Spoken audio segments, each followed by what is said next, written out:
150. Ok, cảm ơn. Allez, je t'aime. Oui.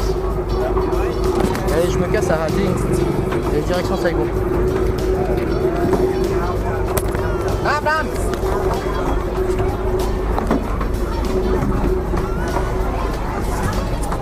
Trời, trong gì đâu mà cầm cái vé tàu không biết thế giới mà.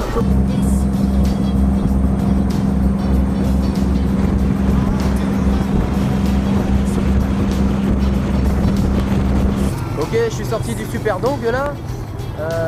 Je pense que c'est la grosse galère là parce qu'il n'y a pas de taxi pour que je puisse aller prendre le bus et le bus il n'y a plus de place.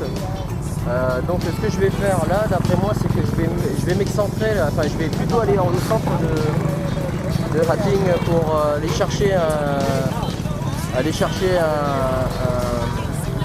un taxi qui va pouvoir m'amener à la gare routière. Et là je vais essayer de m'incruster dans un bus. Voilà, l'aventure continue, j'ai lâché mon frère Fred et Manu. Ça va être rock'n'roll, ça me plaît. Ça va être galère mais c'est bon ça, c'est très très bon.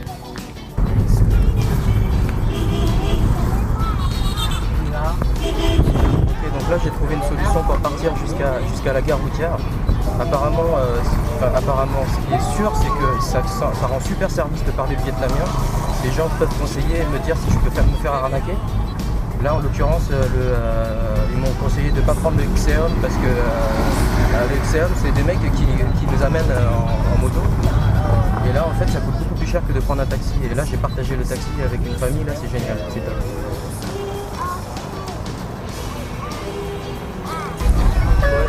Les mecs, je vous disais que c'était un peu rock'n'roll. En fait, on a quand même réussi à partir de Atienne et j'ai pas besoin de dormir dans Buttonbury comme je vous le disais.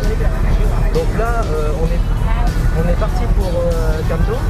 On a 220 km à faire. J'ai le bord de mer là, c'est top. Je vais vous montrer, mais il fait nuit, alors je sais pas si vous allez voir.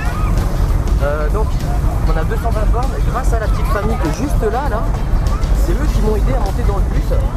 Et donc voilà, 150 000 pour monter dans ce bus, et ça représente 5 €. Et donc pour revenir à Saigon, je dois le faire en 2 fois. C'est-à-dire que là j'ai 220 bornes à faire, c'est ultra rock'n'roll parce que c'est blindé de chez blindé. Là comme vous voyez. Et ensuite, une fois que je suis arrivé à Camdo, là je vais devoir partir à Saigon dans un deuxième bus de nuit. Et là j'ai 160 bornes à faire. Alors je sais pas jusqu'à quelle heure j'en suis rendu, mais ça va être la grosse misère. Donc c'est l'aventure, moi ça me plaît bien. Je suis content d'être tout seul parce que je pense que n'importe qui serait venu avec moi peut-être n'aurait pas trop supporté. Mais moi pour moi c'est rock'n'roll donc c'est bien cool quand même. Et là ce qui est fun c'est qu'on assiste à un coucher de soleil qui est magnifique avec sur la route des palmiers là. J'ai vraiment pas l'impression qu'on soit en février parce que d'habitude on se gèle les coucougnettes à Toulouse facile. Bah là c'est l'été quoi, c'est vraiment top, trop content. Alors j'appellerais ça une petite galère mais qui fait bien plaisir. Donc vraiment c'est génial. Alors il faut savoir qu'au Vietnam il n'y a pas réellement de code de la route. Ils fonctionnent tous en fait à coup de klaxon. Vous l'avez peut-être déjà expliqué en fait, à chaque fois que quelqu'un klaxonne, et ben les uns font attention aux autres. Les feux rouges ne sont pas respectés, il n'y a pas réellement de règles, il n'y a que du feeling. Ah bah tiens, la dame là, elle fait cramer de l'encens dans la voiture, elle fait des prières en même temps qu'on conduit.